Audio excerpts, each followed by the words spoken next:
ধন্যবাদ। আমি ধন্যবাদ সকলকে। তার প্রথম আগমন, আমরা সেই হিসেবে মত বিনিময় সভা, সমন্বয় সভা আমরা কয়েকজনকে মাত্র কথা বলার মতো দেব, বাকিরা আমরা উপস্থিত আজকে এই মহতী সভার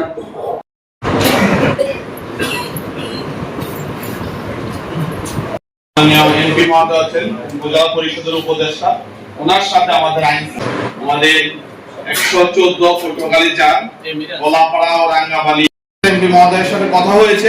উনি ওনার যে দৃঢ় নেতৃত্ব এবং আছেন এই গোলাপাড়া উপজেলা আমাদের স্বেচ্ছাসেবী সংগঠনের অনেক সদস্য আমরা ইতিমধ্যে দেখেছি এই কলাপাড়ার থেকে সারা বাংলাদেশের এবং সকল শিক্ষক ইতিমধ্যে আপনি জানেন স্যার আগামী এপ্রিল মাসে আমাদের কাজ করছি।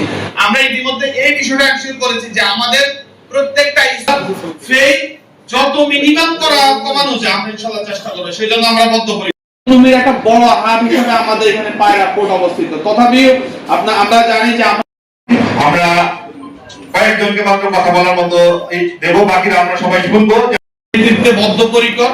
আমরা ইতিমধ্যে আমাদের প্রাইমারি শিক্ষার সাথে যারা জড়িত আছে